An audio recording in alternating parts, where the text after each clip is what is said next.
This video accompanies Learning IoT with Python and Raspberry Pi. In this lesson, you will learn how to use SSH to remotely control a Raspberry Pi from another Raspberry Pi. In particular, you will get the humidity using a Sense Hat attached to the remote Raspberry Pi, and you will scroll a message on the Sense Hat. In order to do this lesson, you'll need 2 Raspberry Pis and the standard peripherals, a monitor, a keyboard, and a mouse. You may use either 2 Raspberry Pi 4s, 2 Raspberry Pi 3s, or 1 Raspberry Pi 3 and 1 Raspberry Pi 4, using one or the other as a remote Raspberry Pi. You could even use a Raspberry Pi 2 as long as it had a Wi-Fi adapter plugged into one of its USB ports. You will need 2 power supplies, appropriate for the Raspberry Pi models you are using.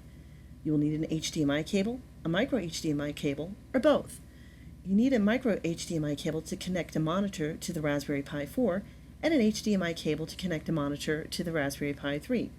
You will need a Sense Hat to read in the humidity and also to scroll a message across its LEDs. Finally, you will need to be connected to a hotspot. SSH stands for Secure Shell, and this protocol is one way a client can establish a connection with the server. The remote Raspberry Pi will be the server. In this lesson, we'll enter the SSH command at the terminal prompt of the client Raspberry Pi, and we'll be prompted to enter the password of the server Raspberry Pi. Once the SSH connection has been established, we'll be able to issue Linux commands on the server Raspberry Pi and run Python code. In our setup, we use 1 Raspberry Pi 3 with the Sense Hat attached as a remote Raspberry Pi. This will be the server, and we use 1 Raspberry Pi 4 as a client. We'll SSH from the client Raspberry Pi into the server Raspberry Pi. We'll connect the peripherals to the server Raspberry Pi first and boot it up. Select Preferences from the Raspberry Pi menu and choose Raspberry Pi Configuration. You must change the password on your Raspberry Pi to prevent unauthorized users from SSHing into it. Next, you will need to enable SSH. Go to the Interfaces tab and click the radio button for enabling SSH. Verify that the server Raspberry Pi is connected to a hotspot. Then go to the terminal and enter the command ifconfig at the prompt. When your Raspberry Pi is connected to the hotspot, it is assigned an IP address. Look at the block of lines beginning with WLAN 0. You will need this IP address in order to SSH from the Raspberry Pi client into the Raspberry Pi server.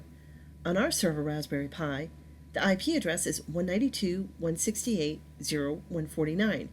On your Raspberry Pi server, this address will almost certainly be different. Enter nano at the terminal prompt in order to start the nano editor, and we'll enter the Python code to get the humidity from the Sense Hat and also to scroll a message. We import the Sense Hat class from the Sense Hat package, and we'll assign an instance of the Sense Hat class to the variable sense.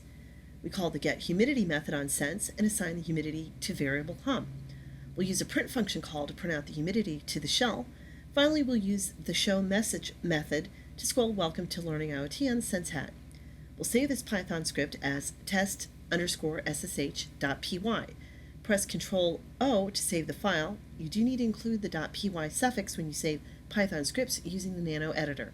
Press Ctrl-X to exit from Nano. Let's test this script. Enter Python 3 followed by test_ssh.py. You'll see the humidity printed out to the screen, and you'll see the Welcome to Learning IoT message scrolled on the Sense Hat. Leave the power supply connected to the server Raspberry Pi. We'll disconnect the mouse and keyboard from the Raspberry Pi server, as well as the HDMI cable. Now we're going to boot up the client Raspberry Pi. We connect the mouse and keyboard to the client Raspberry Pi, and then connect the monitor. Because we are using a Raspberry Pi 4 as a client, we'll need to use a micro HDMI cable to connect the monitor. And now we'll boot up the client Raspberry Pi. We go to the terminal and enter ifconfig to see the IP address of the client Raspberry Pi.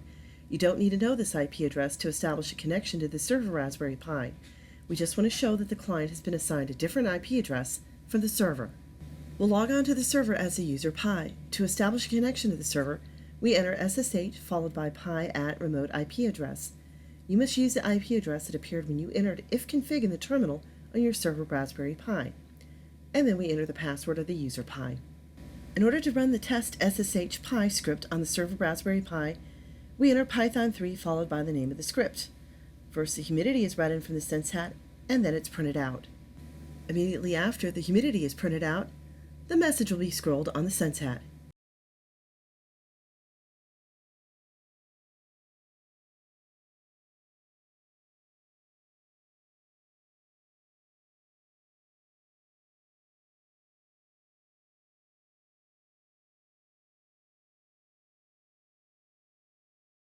You can end the SSH session by entering exit at the terminal prompt. In this case, the server Raspberry Pi will still be powered on. Instead of entering exit, you can also shut down the server Raspberry Pi remotely. Enter sudo shutdown-h now. And now the SSH session will end, and a message will be displayed indicating the connection with the server has been closed.